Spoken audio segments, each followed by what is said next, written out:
Hello there, and of course, Merry Christmas, Happy Hanukkah, and Happy Kwanzaa if any of those apply to you. Welcome to the weekly Outside Views magazine on European politics. The British economy contracted more in the third quarter than previously assumed. The gross domestic product fell from July to September by 0.3% compared to the previous quarter, as reported by the Statistics Office.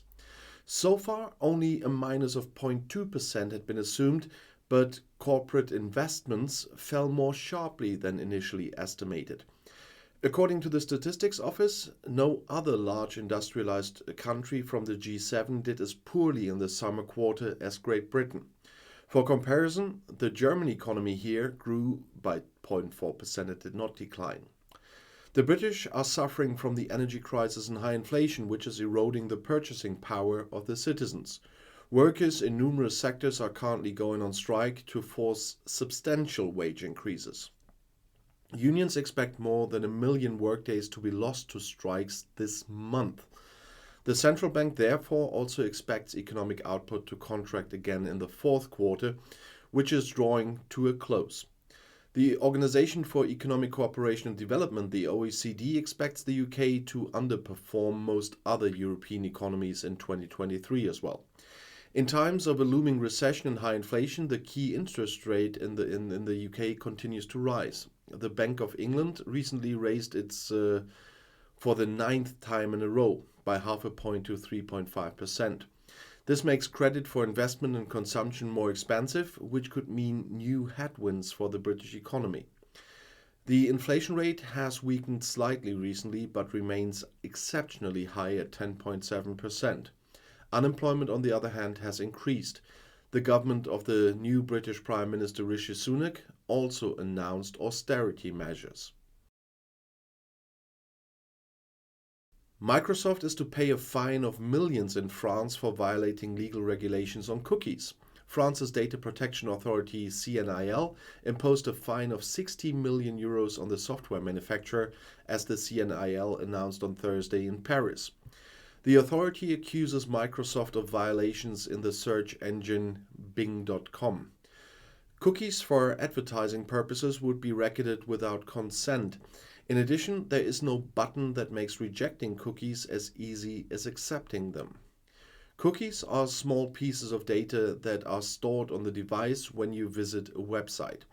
This makes many things easier for the user, but personal information can also become transparent and be transmitted to advertisers. The CNIL determined that Microsoft must change its regulation within 3 months. Users in France should then give their consent before cookies are stored for advertising purposes. Otherwise, the software manufacturer should pay a fine of 60,000 euros per day of delay. The fine is directed against Microsoft Ireland Operations Limited. The Ukrainian Deputy Foreign Minister Andriy Melnik has again demanded that the German federal government supply battle tanks and armored personnel carriers for the defense against Russia. He wished that Chancellor Olaf Scholz finally reconsidered the restraint, for example, with a Leopard battle tank and the Marder infantry fighting vehicle, said the former ambassador of Ukraine in Germany to the editorial network Germany.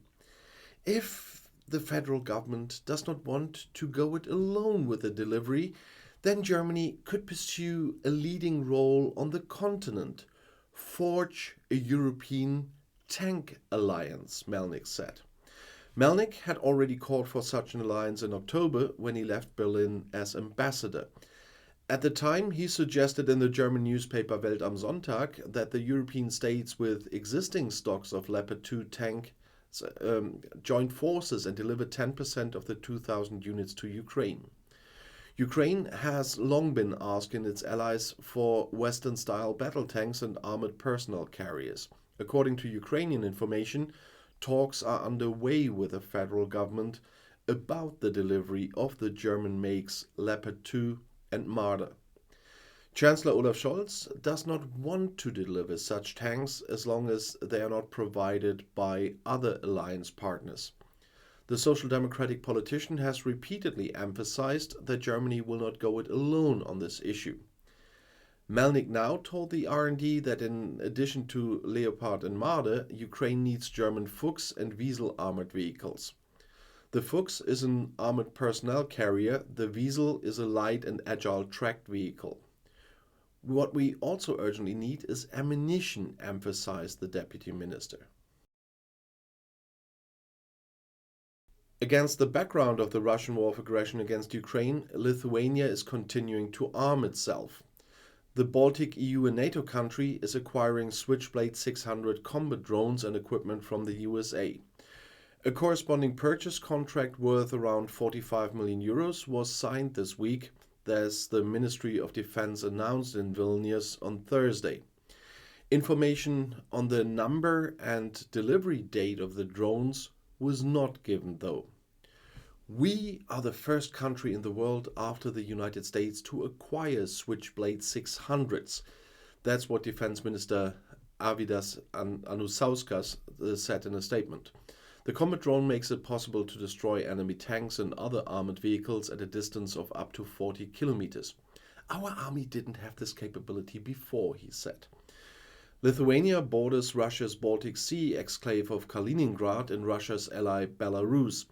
The war in Ukraine is seen as a direct threat to national security in the Baltic state.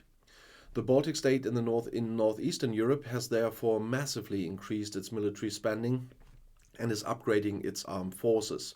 The NATO allies Germany and the USA are considered key partners here. And Lithuania bans Russian and Belarusian citizens living in the Baltic EU and NATO country from owning guns.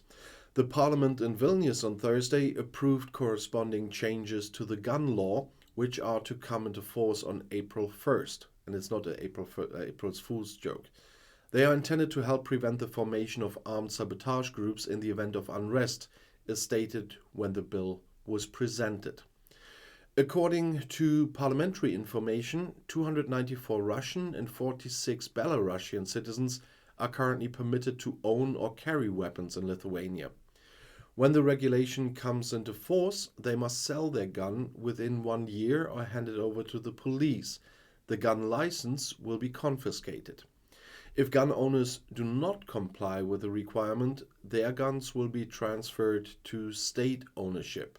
That's what the parliamentary statement also said. Lithuania, as I said, borders the Russian Baltic Sea exclave of Kaliningrad and Russia's ally Belarus, and the Baltic states sees the Russian war of aggression against Ukraine as a direct threat to its own security. In order to become independent of Russian nuclear fuel, Bulgaria is buying fuel for its Kozlody nuclear power plant from Western partners now. Representatives of Westinghouse Electric Sweden, a subsidiary of the US group Westinghouse Electric Company, and the Bulgarian Soviet-era Kozlody nuclear plant signed a contract in Sofia on Thursday. A similar contract will soon be signed with the French company Framatome, said Bulgaria's acting energy minister Rosen Christov. Since Bulgaria joined the EU in 2007, only two 1,000 megawatt reactors have been in operation at Kozlody, the only nuclear power plant on the Danube. According to media reports, the fuel initially supplied by Westinghouse over the next 10 years is intended for one of the two reactors. Framatome will supply the fuel for the other nuclear reactor. In both cases, the spent fuel is to be stored in a facility of the nuclear power plant. In view of the energy crisis resulting from the Russian war of aggression against Ukraine, Bulgaria is dependent on nuclear power from Kozlody. The nuclear power plant accounts for a good third of the total electricity generation in this EU country, which exports electricity to other Balkan countries. When it comes to gas, Bulgaria has already made itself independent of direct supplies from Russia. Since the government in Sofia refused the payments in rubles demanded by the Russian gas company Gazprom, Gazprom stopped all deliveries to Bulgaria at the end of April. In view of the high inflation, Turkey has raised the monthly minimum wage by around 55%. It will rise to around 8,500 Turkish lira net, said Turkish President Recep Tayyip Erdogan in Ankara on Thursday. It is the third increase in a year. Normally, the minimum wage, on which around 40% of the workforce depends, according to official figures, is only adjusted once a year. Although inflation in Turkey fell slightly in November for the first time in more than a year, it's still around 84%. The massive inflation put Erdogan under pressure a few months before the elections in mid-2023. The opposition doubts the official figures and assumes that the actual inflation is more than twice as high. According to economic doctrine, key interest rates should actually be raised in order to get inflation under control. However, Erdogan is opposed to high interest rates. Critics accuse him of influencing the central bank. This had recently reduced the key interest rate to 9%. As previously announced, the central bank did not lower interest rates any further on Thursday, though. According to British military experts, the Russian armed forces are now relying on the help of Belarusian trainers on a large scale for recruit training. This emerges from the daily intelligence update from the Ministry of Defense in London on Thursday. According to this, thousands of Russian recruits are being prepared for a mission by the Belarusian military. The background is a lack of Russian trainers, many of whom were deployed during the invasion of Ukraine or died there. This is an indication of how strained the Russian armed forces are now.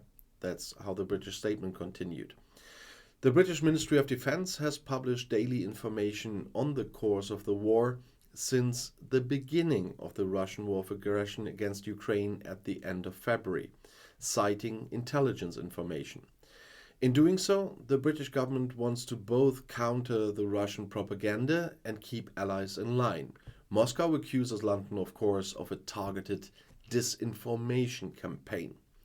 And this concludes this week's overview of British politics of the last week. No, European, not British. It ended with the British intelligence services and the British Department of Defense. That's why I got on the British. No, but we were in all over Europe today. And of course, today is Christmas. And it's Christmas Eve. Here in Germany, we open our presents today already. So I wish you a very quiet, stressless, and peaceful day.